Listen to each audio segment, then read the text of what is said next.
La memoria nos permite comprender muchísimas cosas. El registro histórico de los hechos también nos da perspectiva de nuestro presente y en este caso concreto, en lo que vamos a platicar en este video, nos permite entender por qué Manuel Bartlett Díaz, a pesar de sus evidentes actos de corrupción a lo largo de su larga carrera política, siempre ha estado protegido por todos los presidentes en turno bajo los que ha trabajado, por qué ha acumulado tanto poder y tanto dinero, por qué es intocable y por qué le sigue en esta generación de riqueza y de poder su hijo, León Bartlett, el tercero del linaje que está enquistado en el poder.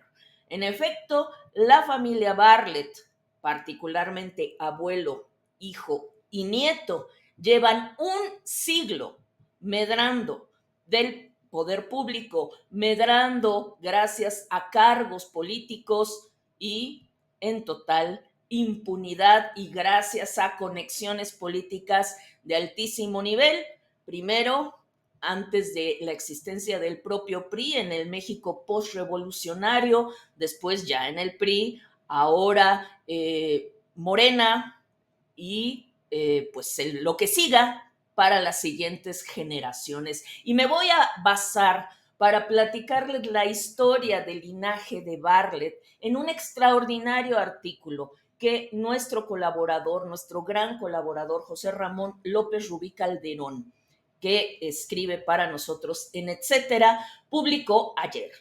Es un texto que ustedes pueden leer en la www.etcetera.com.mx que se llama Manuel Bartlett, el Nepo Baby priista, a pesar de que ahora pues reniegue de su origen priista y se diga 100% morenista, que por cierto, a pesar de que dejó la Comisión Federal de Electricidad, se dice que Claudia Sheinbaum está pensando premiarlo con una embajada. Ya ven que Claudia Sheinbaum en su juventud gritó fuera Bartlett, Bartlett es autor de un fraude electoral y después lo llamó demócrata porque Andrés Manuel López Obrador, nada perdido, se alió con Manuel Bartlett y se benefició de su gran red de conexiones políticas.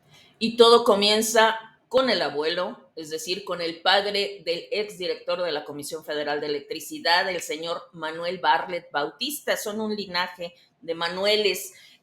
Manuel Bartlett Bautista nació en Tabasco en 1894, nieto de Bartholomew Bartlett. Estudió en Tabasco y Puebla, se formó como abogado en la UNAM, pero no se dedicó exclusivamente a la abogacía, sino también a la política. Siempre combinó la carrera judicial, juez, magistrado, en fin, con la carrera político-partidista en tiempos en que estos ámbitos no estaban bien separados, sino bastante revueltos. A las alturas de la primera requerían pertenencia o apoyo de un partido oficial, justo como se pretende ahorita. Esto es un apunte mío. Pero prosigo con el excelente texto de José Ramón López Rubí Calderón. En 1921, el señor Manuel Bartlett Bautista, es decir, el patriarca de este linaje político, ganó una diputación local en Tabasco. Desde 1922 vivió en el Distrito Federal para ejercer como abogado. En 1929, durante el maximato de Plutarco Elías Calles y que la creación del Partido Nacional Revolucionario, que después se convertiría en el PRI, fue nombrado juez segundo de distrito en Veracruz. En 1932 se pasó a Toluca, donde estuvo hasta que fue trasladado al juzgado primero en Puebla. En 1935, donde se vivió una reforma judicial centralizadora pro partido y pro presidencialismo. En 1936 regresó al Distrito Federal como juez primero de distrito en materia administrativa, sustituyendo a Javier Rojo Gómez. ¿Les suena a ustedes este apellido? Varias calles del país se nombran así. Quien salió de la judicatura para ser precandidato y candidato del partido oficial a la gubernatura de Hidalgo. Rojo Gómez sería vital para la carrera política de Manuel Bartlett Díaz. al quien nosotros conocemos como exdirector de la Comisión Federal de Electricidad, exdiputado, exsenador, exsecretario de Gobernación, exgobernador también, en fin. Rojo Gómez no fue un jurista, sino un político de partido que ocupó un puesto judicial importante, juez de distrito políticamente disponible. Y aquí hago un paréntesis mío para decir, bueno, pues aquí está esos viejos tiempos del viejo PRI. Los jueces tenían conexiones políticas y eran los puestos de jueces eran puestos políticos, tal como va a ser otra vez con la reforma judicial impuesta por López Obrador. Pero bueno, continuó. Rojo Gómez fue un senador del partido oficial antes de ser juez y después de ser juez fue gobernador de Hidalgo, del Partido de la Revolución Mexicana, el PNR, PRM, que son los antecesores del PRI. En esa época, este señor Rojo Gómez era cardenista y fue colaborador de Lázaro Cárdenas. En Hidalgo formó un grupo político caciquil que duraría décadas y que colaboró con otros presidentes posteriores. Fue regente de la capital con Manuel Ávila Camacho, es el presidente Manuel Ávila Camacho. También fue secretario general de la Confederación Nacional Campesina, ya existente el PRI, en la presidencia de Adolfo López Mateos. También trabajó bajo la presidencia de Gustavo Díaz Ordaz. Fue gobernador de Quintana Roo, designado por Díaz Ordaz, y ratificado después por Luis Echeverría.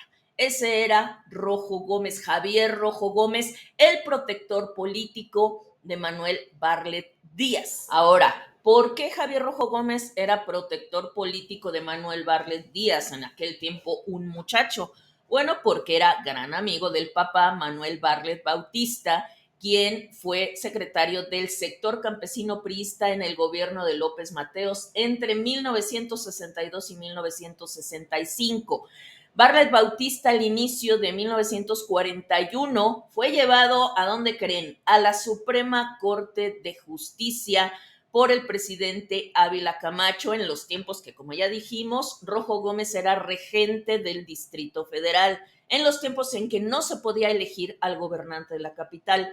Fue inamovible como ministro de la Corte durante el gobierno de Ávila Camacho, es decir, que el padre de Manuel Bartlett Díaz fue ministro de la Suprema Corte de Justicia durante muchísimos años y estuvo ahí hasta noviembre de 1952, es decir, de 1941 a 1952 fue que se mantuvo como ministro, año en que se le dio licencia indefinida para poder ser candidato del PRI a la gubernatura de Tabasco, que ganó y asumió bajo la presidencia de Adolfo Ruiz Cortines. Esto se va poniendo interesante porque resulta que el padre de Manuel Bartlett fue gobernador de Tabasco, estado natal de Andrés Manuel López Obrador. Bartlett Bautista no podría haber recibido esa candidatura si hubiera sido suficientemente independiente o ajeno a la política de partido mientras se desempeñaba como juez y ministro. Es decir, un ministro que deja el asiento de la corte para de inmediato volverse candidato a una gobernatura y ganarla, pues es porque anda activo en la militancia o mantiene vivos sus contactos políticos de una manera análoga a la que vimos con Arturo Saldívar. Pero bueno, Bartlett Bautista, el papá de Manuel Bartlett, de nuestro Manuel Bartlett, no dejaba de ser político dentro del paraguas del partido oficial en un sistema que no tenía no tenía una división de poderes real, tal como va a ser en nuestro país otra vez. Es decir, esta situación que nosotros vivimos de una división de poderes inexistente o simulada es algo que México ya ha vivido otras veces con nefastos resultados. Pero regreso al texto. Era entonces como ministro un actor político jurídico alemanista bajo el presidente Miguel Alemán. Eran los tiempos del partido hegemónico. Bartlett Bautista había hecho varios intentos antes de alcanzar la gubernatura hasta que la logró en el final del primer sexenio formalmente priista. Esa situación benefició a Barlet Bautista y a Rojo Gómez, una situación de subordinación y partidización judiciales que le agradaría y convendría mucho reeditar a Morena. Esto es lo que comenta José Ramón López Rubio, el autor de este texto, y que es posible y probable tras la reforma judicial obradorista. Hasta ahora, la crítica no ha señalado lo que esa reforma judicial también puede ser y casi seguramente será: un mecanismo de reclutamiento político, maduración partidista y circulación de élites. Esto es, un mecanismo para centralizar poder y desde este centro dar premios de ascenso o consolación a grupos e individuos del nuevo partido oficial. La reforma obradorista tiene algunos medios distintos a los del ayer priista, pero los fines y resultados serán los mismos. En este sentido, es una restauración. Pero volviendo a Barlet Bautista, es decir, el papá de Manuel Barlet Díaz, el gobierno tabasqueño de este señor no duró 6 años, empezó en 1953 y en 1955 pidió licencia indefinida, que en realidad fue una renuncia, en medio de un conflicto estudiantil y social que llegó a la violencia, incluida la intervención del ejército. El exgobernador se dedicó a dar clases de derecho en la UNAM y murió en 1963. 31 años antes se había casado con una joven de apellido Díaz, sobrina del poeta Salvador Díaz Mirón. Manuel Barlet Díaz, su hijo, nació en 1936 y recibiría los beneficios de la carrera política, judicial, partidista y académica de su papá y de su nombre. El hijo de gobernador y ministro se encaminó a la abogacía y la política priista, por supuesto. Barlet Díaz estudió Derecho en la UNAM, hizo cursos de posgrado en Francia e Inglaterra. Le dieron posiciones de inmediato en el partido oficial para empezar su carrera política de la mano de su protector Javier Rojo Gómez. Javier Rojo Gómez en 1963 llevó a Barlet Jr. al sector campesino del PRI, la CNC, que él dirigía. Barlet Díaz se convirtió en el secretario auxiliar del secretario de la Confederación Nacional Campesina, organización de origen cardenista más o menos respetable, que en ese momento era un instrumento de lucha de poder más que otra cosa. Ahí conoció a José Antonio Zorrilla. 1973 muere el padre, muere Manuel Barlet Bautista, cuando Manuel Barlet Díaz tenía 27 años, ya daba clases en la UNAM, ya era militante priista, ya tenía un cargo en Hacienda, además estaba enquistado en el PRI, en la CNC, y se preparaba para entrar como secretario auxiliar en el Comité Ejecutivo Nacional del PRI.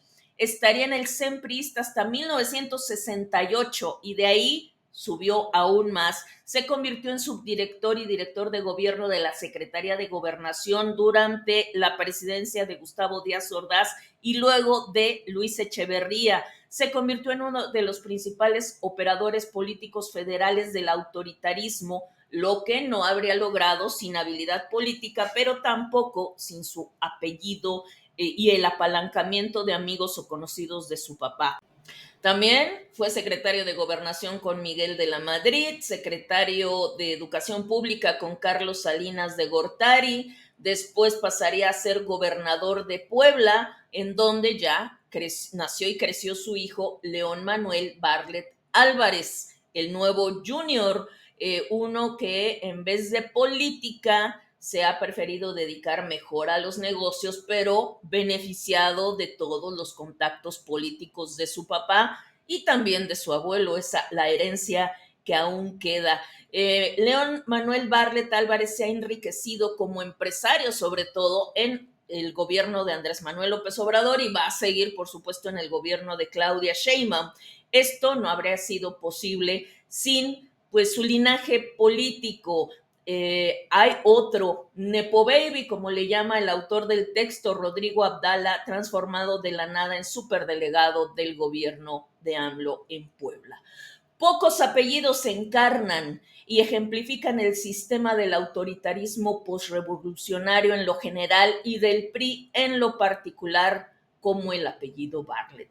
con todas sus prácticas y vicios políticos y familiares. Y bueno, pues ahora entendemos muy bien por qué Manuel Bartlett Díaz y su hijo son intocables para la 4.